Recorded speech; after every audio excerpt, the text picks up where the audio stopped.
Welcome to Then and Now, brought to you by the UCLA Luskin Center for History and Policy. We are dedicated to studying change in order to make change, linking knowledge of the past to the quest for a better future. Every other week, we interview thought leaders, historians, researchers, and policymakers about what happened then and what that means for us now. Welcome to Then and Now, sponsored by the Luskin Center for History and Policy at UCLA. I'm David Myers. I teach in the UCLA Department of History and direct the Luskin Center, whose goal is to bring the past into conversation with the present, and in doing so to understand how we got where we are so that we can imagine alternative and better futures. Today is a special episode for several reasons. First, I'm joined by my friend and colleague, Professor Aomar Boum of the UCLA Department of Anthropology. Professor Boum is one of the world's leading experts on the history and society of Morocco, from which he comes. We call on this expertise as we engage in conversation with Mr. André Azoulay, who is counselor to King Mohammed VI of Morocco and president of the Essaouira Mogador Association. Mr. Azoulay has had an extraordinary life and career, beginning as a Jew in his hometown of Essaouira, as a young political activist, as a senior banker in Paris, as a highly valued political advisor to kings, and as a globally renowned diplomat and advocate for peace. It is a great pleasure to have him with us today on Then and Now to discuss his life, the state of the world, and Morocco's place in it. Welcome to you, Mr. Azoulay. Thank you so much, dear David. And welcome to you, Aomar. Thank you, David, and thank you, Mr. Azoulay. So let us begin. Mr. Azoulay, you were born in the Moroccan city of Essaouira to a Jewish family. Can you tell us about your life and your upbringing in Essaouira? Well, I feel so privileged to tell you how exciting, rewarding, and so meaningful was my Jewish childhood in Essaouira, Mogador. First of all, let me just remind you that Essaouira, Mogador, was in the 19th century until the early 20s. The only city I know in Islam, from Morocco to Indonesia, who was the majority. I mean, the population at that time was around 2,000 to 23,000 people. Morocco was very small, demographically speaking, at that time.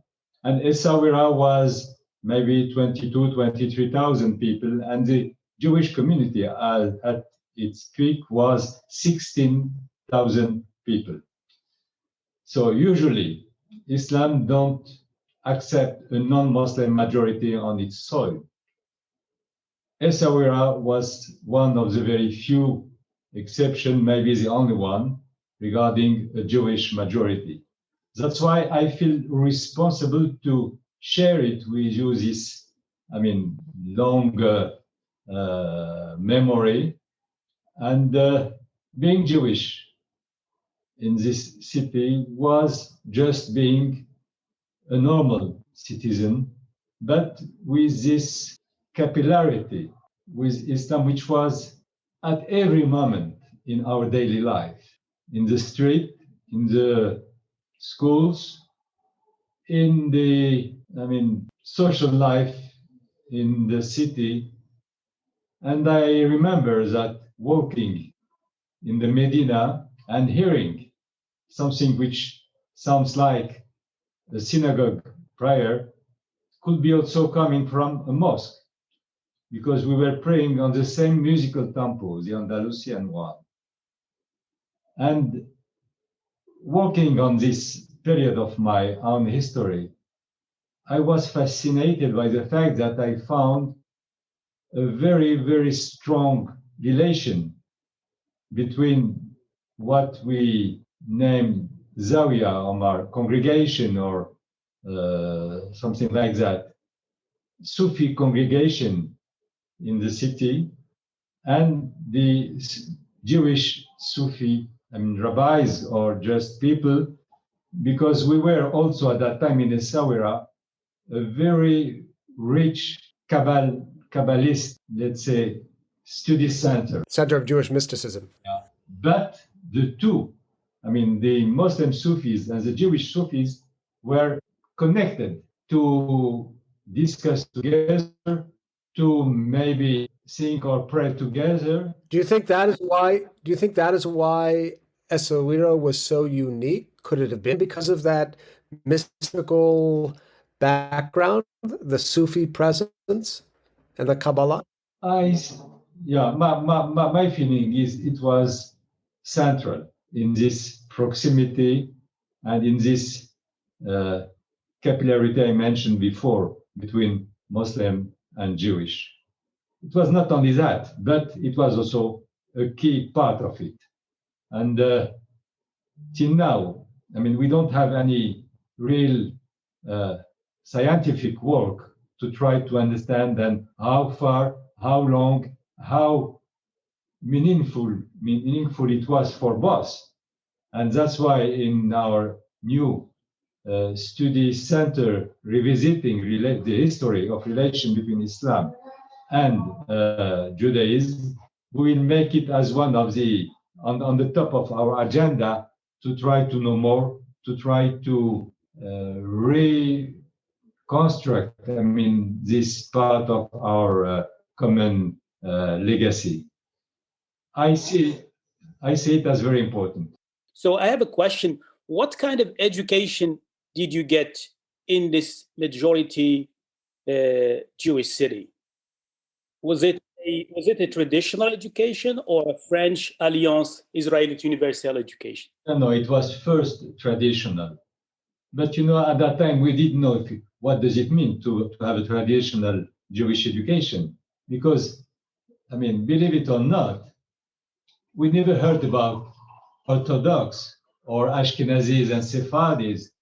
We were just see ourselves as a Jewish person. I mean, it was as simple as that, not by ignorance, but we didn't enter this kind of, internal debate or split or different school of thoughts. It was just how to be Jewish and to have our Jewishness as part of the global legacy of the city. So I joined the Alliance School later, but I mean, it was not to learn about my Judaism. It was just to go to school. And I was taught by my rabbis regarding my own Judaism. I was taught by some of my teachers, Jewish teachers, for this part of my constituency.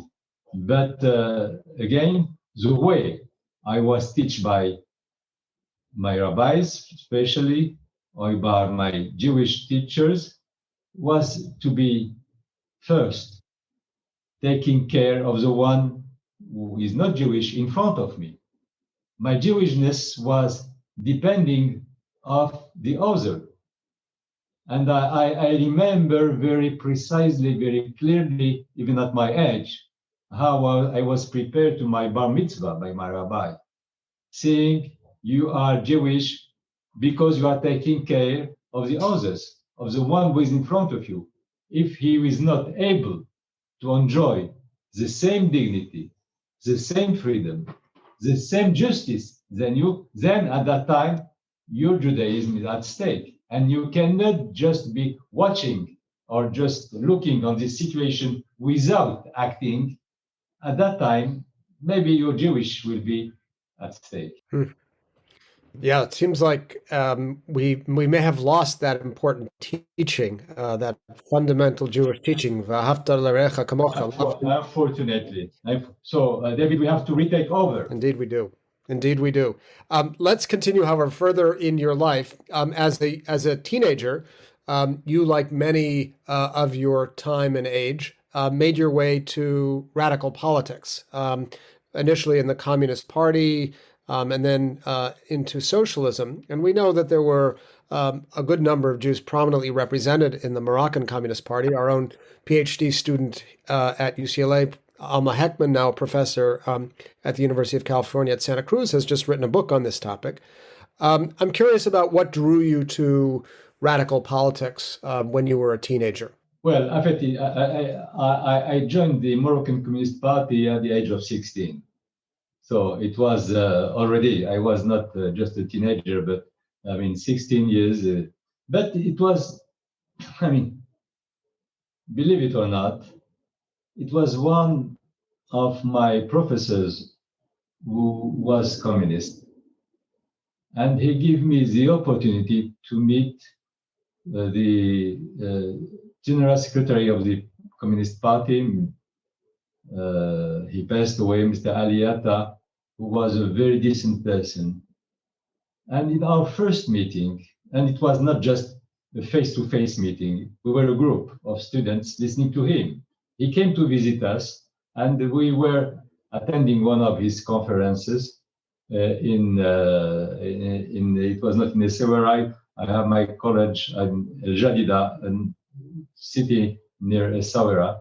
So, and he started by explaining not only to me, but to all the attendants, who were Muslims largely, saying, well, diversity is in the Moroccan DNA.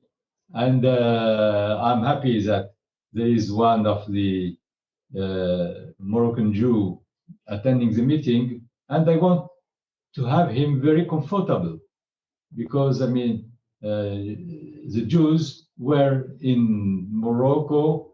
They landed in Morocco long time before the Arabo-Muslim civilization. So he is part of our country, and he is equal to all of us. So just I want to tell him to feel comfortable.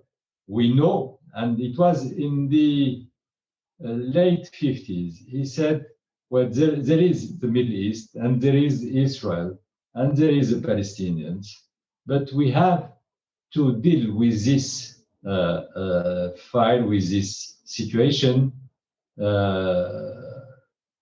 with no, we have to speak clearly and to name things. We have two national movements, the Jewish one and the Palestinian one, looking for the same land. And we need a political answer to that. We need a political way out of this situation. But Mr. Azoulay, he told me, André, you feel at ease. There are two national movements, and it's not religion, it's not civilization, it's a political file which needs a political answer. And at that time, it makes me relax. And I see, well, at the Communist Party, they are naming things, and they are opening a door. Why not to try to work on it? And it was my way to enter the Moroccan Communist Party. And to tell you the truth, I felt gifted when I joined this organization. It was not for long. It was just for 2 years. I felt gifted to have the chance to, let's say, know more about the Marxism. And Marxism was not just an ideology for me. It was a different way to think, to rationalize, to enter another world. I didn't really understood at the beginning, but after that, I was, discussing with friends who were not Marxists, who didn't have the same experience than me. I was always, it was easy for me to confront challenges, to discuss things. They were not as prepared as I was. And I understood at the end that being Marxist at my age, at that age, helped me a lot. And fortunately, my children or grandchildren, like myself, to have this kind of experience at the age of 16. And so it was a great school for me. And I felt stronger and more well prepared because of that. But as I said, it was just for 2 years, and then I joined the Socialist Party. So, Mr. Azoulay, later you became a banker. How would you describe your political and economic worldview today? Well, being a banker doesn't mean that I am an economist expert. I was with one of the most important merchant and investment bank in Europe, and it was frankly a very rewarding experience. And it gives me also the capacity to be more concrete, less ideological, and to try to make the difference of, the meaning of a market economy and a planified economy, and it was really a great school for me. Now, if your question, Omar, you mean because of the situation, current situation, how do I do? Well, I may jump in and just ask, maybe go back a step. Because we left you when you had just joined the Socialist Party, and in the wake of that, you actually were arrested. So I'm curious to hear about your arrest, what that experience was like, and then maybe the arc of your life from socialism to what would seem on the face of it as a senior banker, capitalism. Yeah, I have also this privilege. I was really lucky in my life. At the age of 22, I was finishing my universities in Paris, and I was asked by a media group, an independent media company in Morocco, publishing a daily newspaper, economic daily newspaper. And because in my universities I learned economy, international relations, and also journalism. So I was one of the very few at that time. Morocco was just emerging as a free country after the French mandate. And I have this double, let's say, training, economy, finance, and journalism and political relations. So they proposed to me at the age of 22 to be the chief editor of the only economic daily independent newspaper in Morocco. I said, wow, it's great. And I joined it immediately. And I started by July 16, 1963 at 4 o'clock. I'll never forget.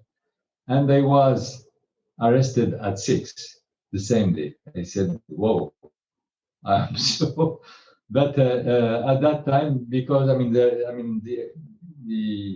was arrested the day the Moroccan Socialist Party was besieged. In their headquarters. The leadership was besieged at its headquarters in Casablanca. And when the police arrived at the office of the Moroccan Socialist Party, I was called by the leader of the party, who was a friend, saying, "Now I'm calling you not as a militant, but not as an activist, but as editor-in-chief of one of the major newspaper. But I have to tell you that if you agree to come and to see what is going on, you probably will be arrested when you met with me in my office. Everyone, coming or finishing his visit at the headquarters will be arrested. I know that." I said, "Okay, I will do my job." So I came to him. I stayed 1 hour, 30 minutes in the headquarters, and the police was waiting for me at the door. So I was arrested. But I was arrested, it was not, a big affair. And I was freed during the night. And it was quite an experience because I was in the same cell than Abdurrahman al-Yusfi, who was one of the leaders of the party and was in the 90s the first prime minister of the alternance government. The government who was led by the Socialist Party. So I was at that time 25 years old, no, 22 years old. And I felt really saying if I was arrested at that age and editor-in-chief of one of the major daily newspaper. So maybe there is something great coming to me. I mean, and it was a gateway for so many things later on. So I said, I mean, during this very short experience as editor-in-chief, it was 3 years, for 3 years. And then I was during this period again having problem with the police 3 times. And finally, the paper was forbidden. It was closed by the government, and I was exiled in Paris. And then I left Morocco, and the bankers which I joined later, the Banque Paribas, they were one of the key bank in Morocco already, and they were following my editorials, my columns, and they knew what I am, who I am. So they proposed to me later on to join the bank and to be in charge of this department of evaluation and political, evaluating the political risk in the region, the North Africa and Middle East at large, and the Western African countries. And I started with the bank in the year 1966, and for 25 years. André, your experience in Morocco, living in a Jewish Muslim city, has affected you a lot. And that's for me, as somebody who has been following you and writing about your work in Essaouira, I see when you got to Paris, even as an employee of the Banque Paribas, you became involved in Jewish-Muslim relations and Palestine-Israeli conflict. So in 1973, you founded Identité Dialogue. Yes. One of the first serious attempts for a political solution to the Palestine-Israeli conflict.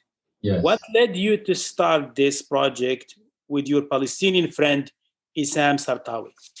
Yeah. May I just, maybe being a little longer, because it's very important.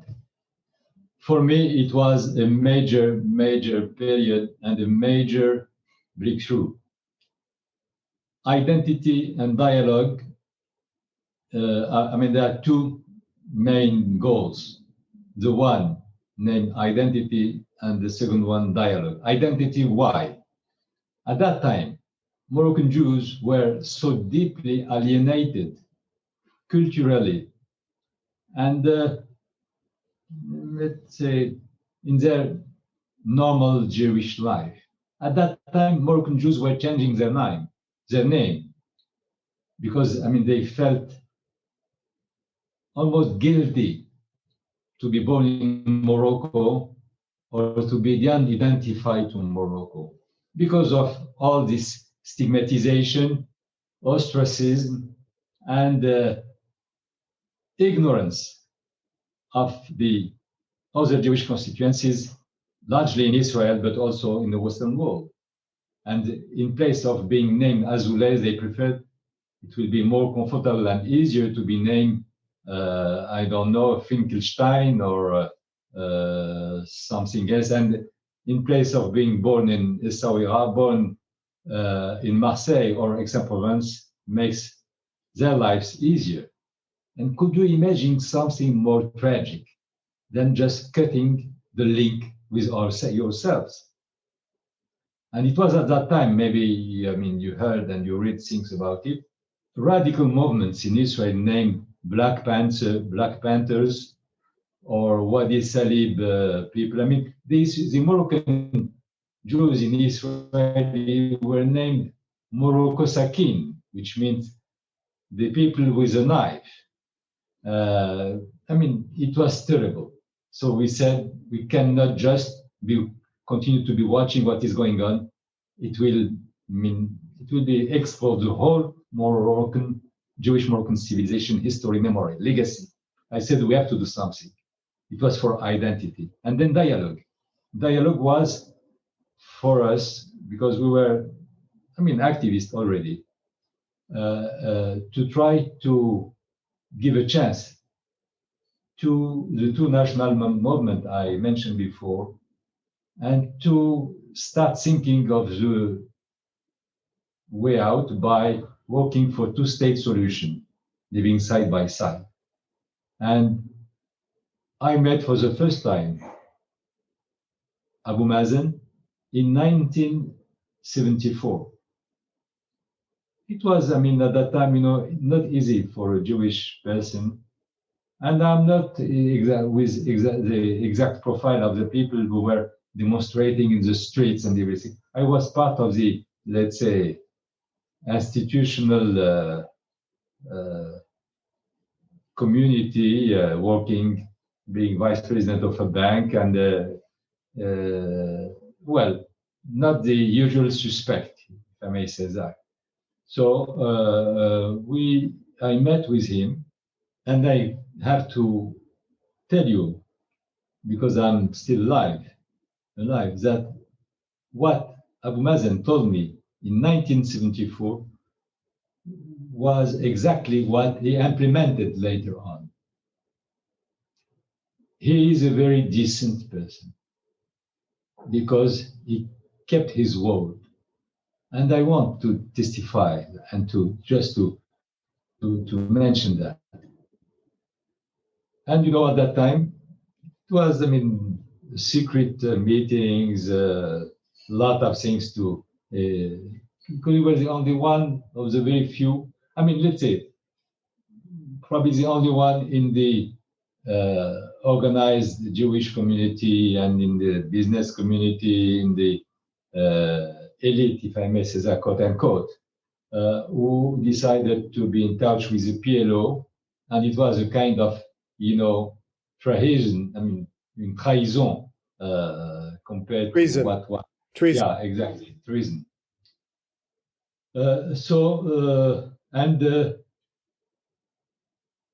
Yasser Arafat, which I met also, they appointed Aissam Sartawi, who was in charge of relation inside the PLO with the Jewish world.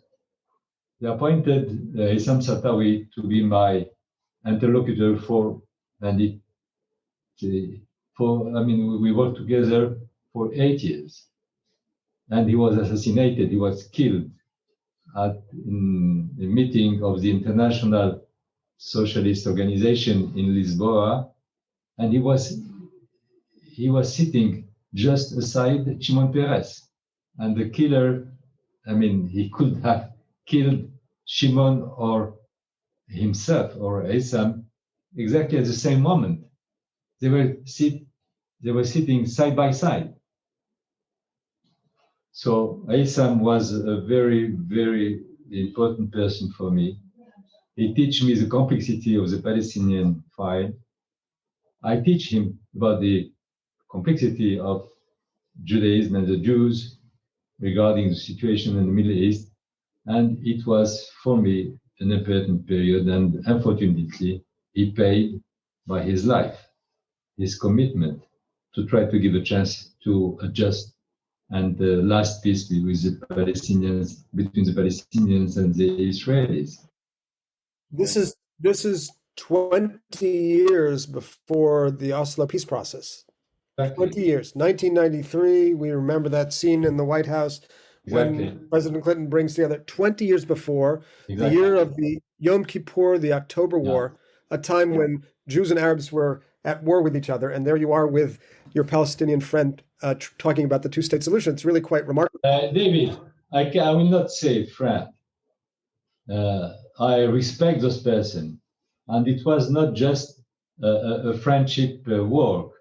We were addressing the political issues, very complex, very sensitive, but so important. And it was between people, linked by a mutual respect, listening to each other, trying to find a way out, a decent way out. but it was not French. It's not French. I was a friend of Issam Sertawi, which I respected a lot. I'm still in touch with his family. His daughter is working at the Ministry of Foreign Affairs in France, and his wife, she's a doctor, she's still living in Paris. So apropos identity, your group Identity and Dialogue, I'm curious what strands of your identity you brought to that work, because you have a very complex, you're Jewish by birth, you're Essaouiran by hometown, you're Moroccan by citizenship, you're French by culture. What brought you to that work in particular? All the strands of your identity, one piece of it, that Jewish teaching that your rabbis taught you as a young boy, that caring for the other is the essence of Judaism. What brought you to that work? Well, I think I felt in danger. I was always very, very proud and very committed to my legacy, to my history, to my heritage at large. And I thought that it could have been suicidal just to let things going on that way and losing this civilization. I felt, responsible to try to keep it alive and to try to give a chance to my fellow Jewish compatriots from Morocco or to my Muslim compatriots to retake over, to try to maybe develop another rhetoric, and also for Israel to avoid a tragic confrontation between the communities, because as I told you, the Black Panthers, it was not easy. It was violent. There were demonstrations. There were people who were hurt, maybe killed during this period because of the fight. And the stability of the Israeli society, the safety of the country, the unity of the country of Israel was also at stake. And I said, the only way is to try to restore the respect, the dignity of the Israeli who were Moroccan born or belonging to Morocco by trying to calm down by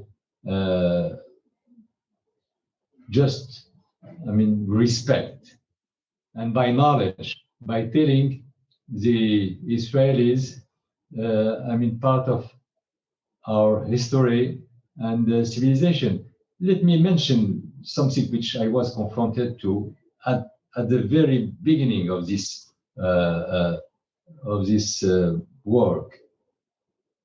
One of the most famous columnists in the middle 70s in Israel was a columnist in Haaretz, Mr. Dankner. He was the one who, referring to the Moroccans, said that, his ancestor, Mr. Dankner's ancestor, were Freud, Freudenstein, and so many others. And the only ancestors he knew about the Moroccan Jews were the monkeys and the donkeys of the Atlas Mountains. Could you imagine? It was written or said by one of the most highly respected columnists in Israel. So he was fired because of that. And things started to change, fortunately. But it was a hard work. It took years. But finally, I think that, the basic damage were repaired.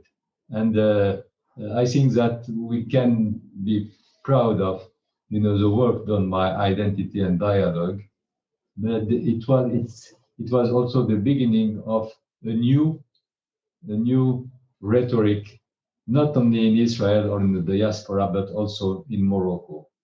it was something different which started at that time. And we are now, getting the fruits of it by now.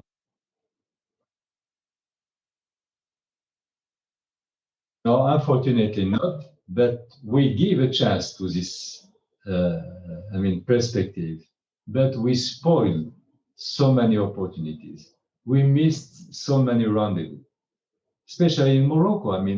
Remember the Casablanca conference in 1994. Everything was arranged at that time. More than 100 countries were attending by head of states this conference. It was the peak of all the peace processes. And as you know, the major of those processes were also forged, discussed, prepared in Morocco at the request of the Palestinian national movement, at the request of the PLO. So, Andre, you mentioned the 1994 conference. By then, yes, by that time, you're already an advisor to King Hassan II. Yeah, and I was, Aomar, this conference was largely inspired by, at that time, the American administration and the Israelis, the Yitzhak Rabin government and Shimon Peres, and also, the Palestinian leadership. And we worked in the steering committee for two years. I was with this steering committee with Shimon Peres, with Abu Mazen and others, with Abu Ala, and with also, Mr. Christopher, who was Secretary of State at that time. And it was not easy, but finally we got it. And my feeling is that if peace realistic, it was because of Casablanca, because it was a mix of politics, economy, culture, and civil societies. And just the last point on that, Abu Ala, who was prime minister, Palestinian prime minister, he wrote in his memory that the Casablanca conference was the only one who really achieved a concrete process to make a just peace between the Palestinians and the Israelis. And if Yitzhak Rabin was a few months later assassinated, I think that Casablanca conference was not the cause, but those who didn't want really to see this peace completed and achieved understood at that time that because of Casablanca, it was the last chance for them to exploit the whole process by killing the Israeli prime minister.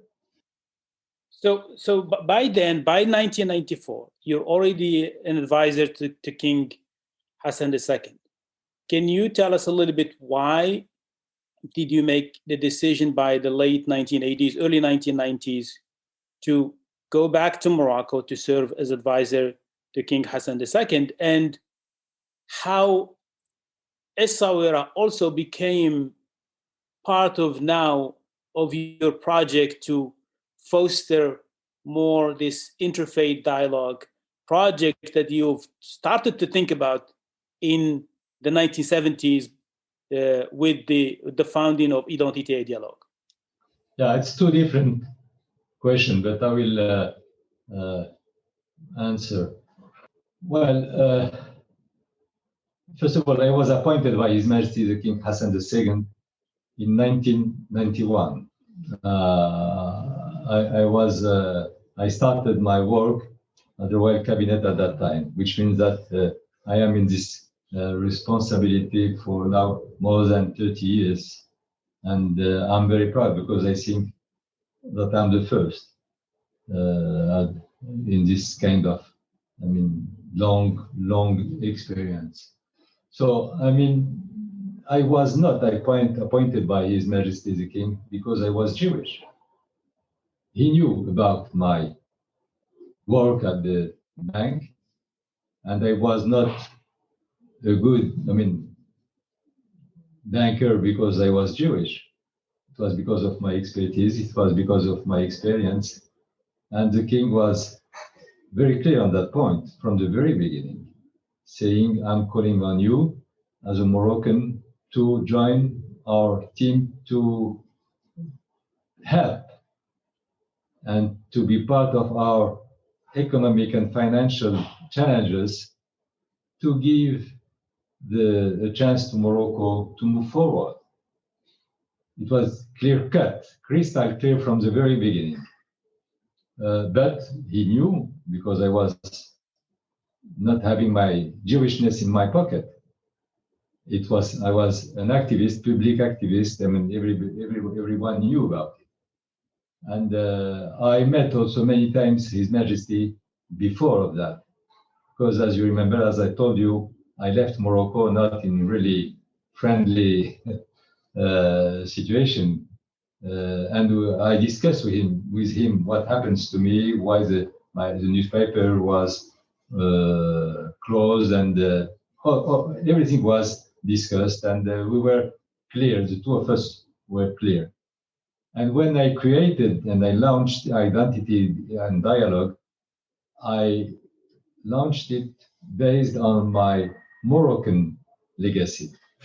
And I asked His Majesty at that time, in the 70s, during one of our professional meetings, if he allowed me to refer to Morocco as the root and the center and the main inspiration of what we want to achieve through identity and dialogue.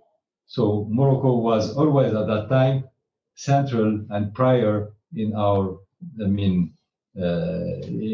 our activities through identity and dialogue. But he knew me, he knew my experience at the bank, and he knew also my commitments as a Jewish activist. So everything was clear. But I was called not as a Jewish court person, un juif de cour, you know. Shame. A Jew is an advisor. And I was called in a very precise mandate, and I was very proud of that. But also, I never hide my Jewish identity, history. In the contrary, I was proud of it, and my fellow compatriots were also proud to tell, and His Majesty the same, that we can be Moroccan, Muslim, and Jews or Jewish, and be helping and serving the country in the same condition, in the same format.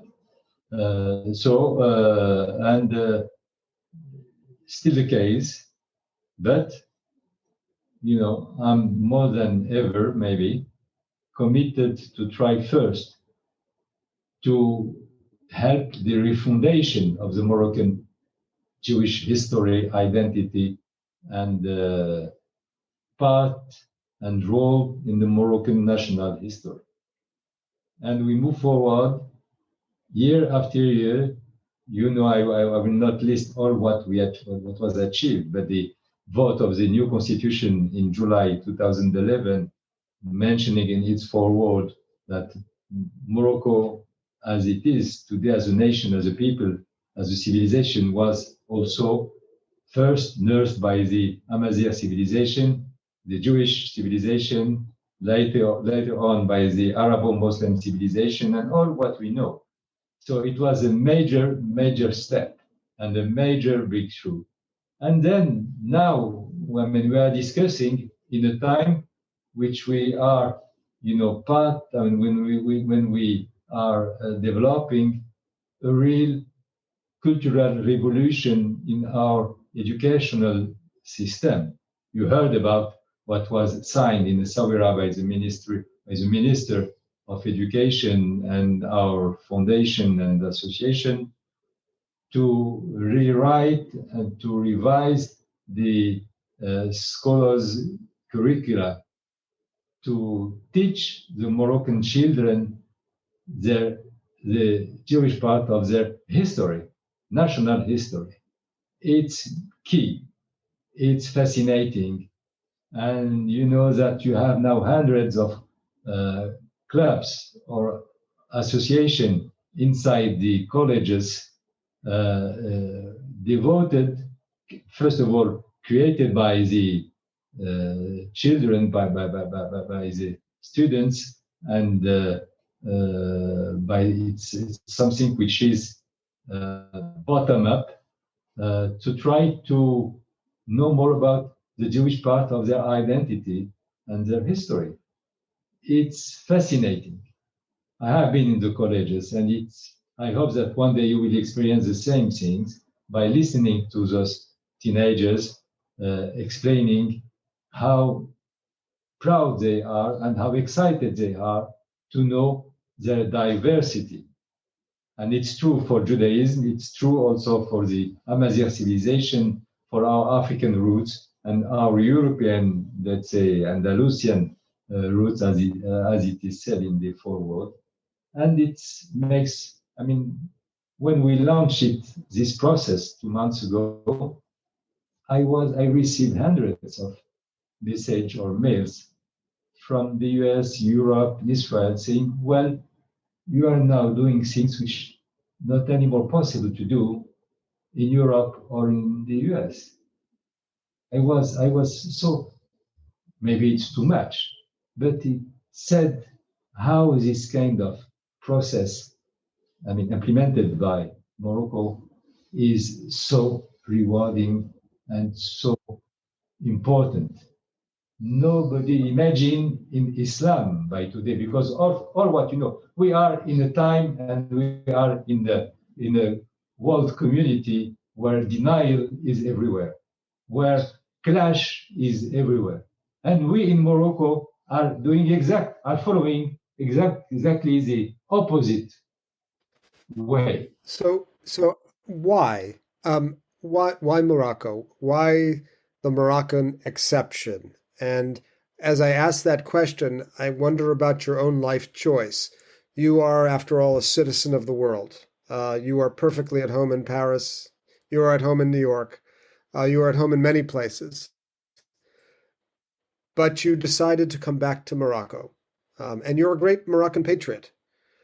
What is the Moroccan way? What is that exceptional quality about Morocco that draws you back and that gives you hope and that makes you so committed to using the Moroccan experience as a kind of method to David, bring people together?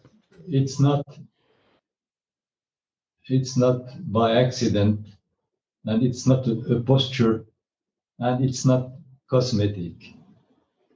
It's not a story of the day.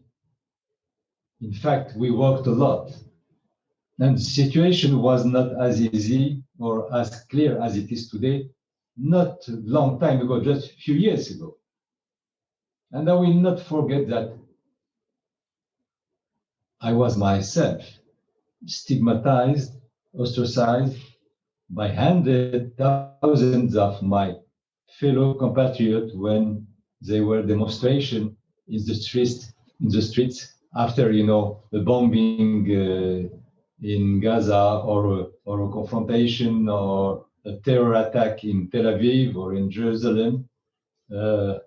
And they were demonstrating, saying shame, shame, and Aomar could translate it maybe, al-har, Yahudi mustashar.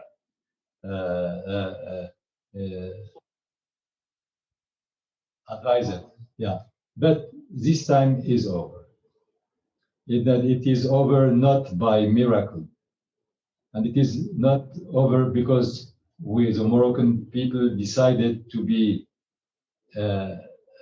seen by the others as, you know, good people. It was a long work of education, of pedagogy, of, you know, leveraging all what is possible to leverage through culture. Culture is the miracle therapy, you know. It makes everything possible. It's doing what politics didn't know how to deal with.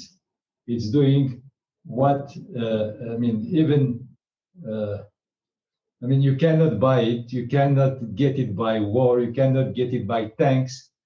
Just give a chance to the people to be in the context and in a climate, in a atmosphere, or giving a chance to all to listen to the others and to the others to speak out and to be respected even in their differences. It took a lot of time. It took years and more than years, and it's still not finished. But I think that we are now close to pass. I mean, something which could be irrefragable in terms of in the mindset of our people. But we have to continue. We have to try to give a chance to education. Education is key. And we have also to be ourselves coherent. I mean, if we are giving a new chance to the Moroccan Judaism as a legacy, we cannot be, on ne peut pas être schizophrène, Aomar. There is no schizophrenia in it. I mean, you cannot on one side calling on your legacy and your values and your heritage for yourself and don't act with coherence, for instance, regarding the situation in the Middle East. I mean, Morocco made very clear his position, and we are definitely for a two-state solution. It's the only way to give a chance to real stability, security, safety to the state of Israel. And the same for the Palestinian to have living side by side with Israel, a state with the same criteria of dignity, of justice, of freedom. It's a win-win game. And there is no alternative to that for the Israelis or neither to the Palestinians. So it's a long way, still a long way. But I think that Morocco, because of all what we discussed before, have the capacity, the ability, the legitimacy to help this process and to give a chance to this, to this vision, because for the sake of all. Well, André, you made Essaouira you played a key role in making Essaouira a destination, cultural destination, with a number of festivals you helped establish going back to the 1990s, and both cultural festivals that bring the Andalusian heritage, the African heritage, and the Middle Eastern North African heritage. And recently, a widely circulated video of King Mohammed VI visiting your Beit al-Dakira in 2019, right before COVID-19 started, made the global news. What is your Beit al-Dakira?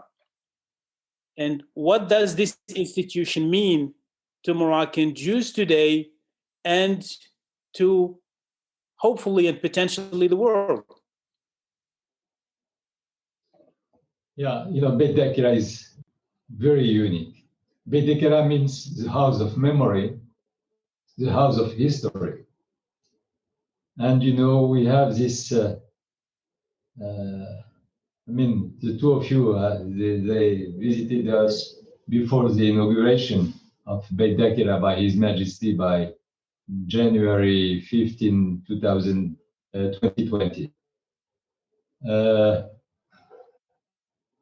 We want to have an address, to have a place, to have an institution where Moroccans, Jews and Muslims will have a chance to know more about their own diversity, about what was for more than 2 millenniaries the Jewish presence in Morocco, and to also try to know more about this very, very unique relation Islam and Judaism have developed for a long period in Essaouira. It was a kind of an open laboratory with thousands of people side by side, everywhere in the street, everywhere in the daily life, for a very long time. And to know also, I mean, what was the perception, the situation, the problem, we were confronted to. I mean, we have a long and a heavy history book with a large number of happy pages, but also some black pages. I mean, I will not let anyone telling me my own history with what was happy, what was nice, what was smart, and also the difficult time we were confronted to. As all the civilization when you are speaking or revisiting centuries, millenaries, it's always very diverse. I mean, it's up and down everywhere in the world. You cannot build civilization if you are not confronted to this kind of, disrupted periods. So we need to know the reality. We need to know the full book of our history. We need to know what went well, what was wrong. We need to be able to a full knowledge of everything related to the Moroccan diversity. We feel stronger, we feel richer, we feel at ease when we know everything. And this part of the Moroccan history, identity, legacy, heritage, the Jewish part, did exist till a very recent period in the educational curriculums, in the literatures. I mean, it was the absent for a very long time, too long.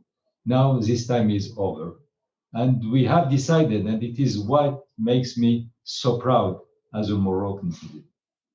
We are recovering, we are coming back, we are refounding this part of ourselves by education. There is no other alternative to that. Education, culture, not only the emotional culture or the aesthetic one. Culture when it addresses your mindset, when it gives you the chance to express yourself, not only by reading a book, but lively, concretely, humanly. You touch it, they touch you. I mean, you have been at this Andalus festival in Essaouira. It's the only one in the world, and I wanted when I created it 17 years ago. I want to have a festival where the stages are only for the singers, musicians, dancers, Muslim and Jews, with a guideline transversal with the flamenco.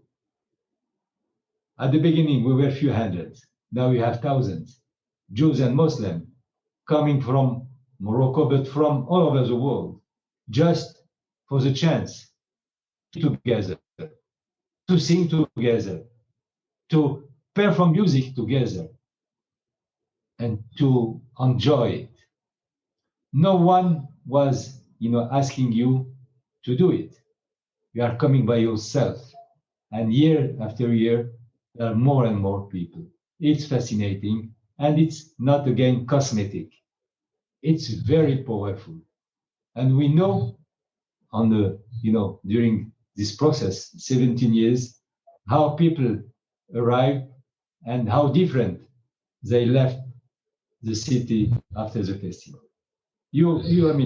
I'm sorry, maybe I'm a little passionate about it, but it's something which fascinates me. It's so easy so clear. We know how to deal with that. Why not to make it everywhere? Why not to make it larger? Why not to clone it everywhere? Why not to repeat it everywhere? I guess the answer would be to play devil's advocate, because religion is a force of exclusion as much as is a force of inclusion. And I wonder if you sometimes feel, as Camus portrayed so powerfully, like Sisyphus pushing that boulder up the hill, only to have it roll back down. You've talked about education and culture as keys to fostering a true interfaith ecumenical spirit. And the local experiment in Essaouira seems to be remarkable. But when one looks out in the world, one sees religion as a force of exclusion, of stigmatization, of demonization, of vilification. Are you confident that this way can lead to a true understanding? Yes. But let me also share with you, some concern I have. I think that we have to leverage the momentum. A momentum is something which could evaporate tomorrow morning. And if we are not able to make it not only durable, but to spread as largely as possible this kind. And I agree with your evaluation, but I will add one concept or one word: to tell the truth, not to resist any frilosity or any kind of frilosity by not discussing the difficulties, the differences, the opposition, but to put everything on the table. Everything could be discussed, and not to miss this opportunity by developing this capacity or ability to listen to the others, to give them a chance to express their differences, and just to create a process of mutual listening, and maybe later mutual understanding. That's the way. But it needs to, because of this momentum, to be bigger, to be more largely shared or duplicated, or again repeated, maybe differently. But don't miss this rendezvous. Don't miss this momentum. Don't miss the possibility also to address it on a non-short-term, let's say, methodology. Short terms could be, possible or legitimate for other issues. But when we need this kind of dynamic, you need time. And you need to give a chance to the people to understand. And when they understand, to express themselves. And when they express themselves, to find the common road, to find the common way. André, how do you see the future of the Israel-Palestine conflict in the wake of the Abraham Accords? Do Morocco and Moroccan Jews in particular have a special role to play? First of all, I think that you have to understand the Moroccan position not only in the context of the Abraham Accord. For us, we are not a newcomer in this process. It started decades ago. We have a specific and a Moroccan way to deal with this conflict. No, I think it needs to be again seen as a specific approach, and Morocco has its own vision, perspective. Morocco was a key player years, long time ago, and it was a pioneer requested by both the Palestinians and the Israelis to try to work on a reasonable and again a just peace on both sides. I think that Morocco could play a real positive role, but it was clearly said after the announcement of this normalization with Israel that Morocco belonged to the two-state perspective, two-state solution, and we don't see any alternative. And we'll do all what we can to restore this peace spirit, to rebuild this peace dynamic. And I'm personally, as it was mentioned before, doing all what I can, doing my very best for close now to 50 years when I started Identity and Dialogue. And I'm not really even at my age to give up. There is no alternative to that. I don't see any asking for a one-state solution or kind of merging. But to merge something, you need to exist first. You cannot add 1 to 0. It will be at the end you will have just one. But we need to be two. And you usually Shimon Peres was saying you need to be two to dance tango. So it's exactly the point. So maybe as our final question, Mr. Azoulay, you've had an extraordinarily rich and diverse career, which is still going strong. Two questions. One, do you have any regrets about things you did not do that you would like to have done, or things that you might have done differently? And second, when your time is done, what do you want your legacy to be? David, not easy. I made a lot of mistakes. I'm sure that I missed so many opportunities. I feel very frustrated not to have the chance to see what was my life challenge, to give a chance to the two-state solution. Well, as I said, I'm not ready to give up, but it's, I'm clear in my mind, myself, that we at least spoiled so many chances. So I hope that we'll see it one day, not in a long time, but as near, in a very near future, I hope. And I see that this dynamic which is taking place now will find a way to have on this train, on this, comment on dit le train, Aomar, on this railway, peace railway, a wagon with the Palestinian on it. And I will try to do all what I can do where I am to make it possible. So you said your second question was your legacy. What mark would you like to leave on the world? No, to the world. What I would like to, the legacy I would like to have in my country, in my family, was that I always believed to the art of possible. Never abandon or never avoid complexity, never avoid the things who are not, just now. Tomorrow was always more important for me than the day, today.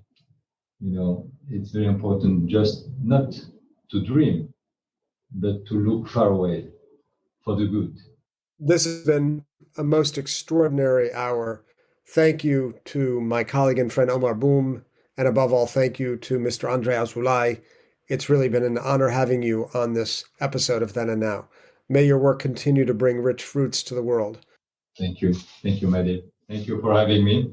Thank you, Omar. Thank you. Thank you, David. Thank you, Maya. And thank you to our listeners out there. Let us know your thoughts on this or other episodes of Then and Now by emailing us at luskinCenter@history.ucla.edu, LUSKIN center@history.ucla.edu. And special thanks, as always, to our executive producer, Maya Ferdman. Until next time, wishing you a pleasant and safe day. Thank you for joining us this week on Then and Now. Then and Now is brought to you by the UCLA Luskin Center for History and Policy, where we study change to make change. For more on our work, follow us on Twitter and Facebook at our handle, @LuskinHistory. Our show is produced by Maya Ferdman and David Myers, with original music by Daniel Reichman. Special thanks to the UCLA History Department for its support, and thanks to you for listening.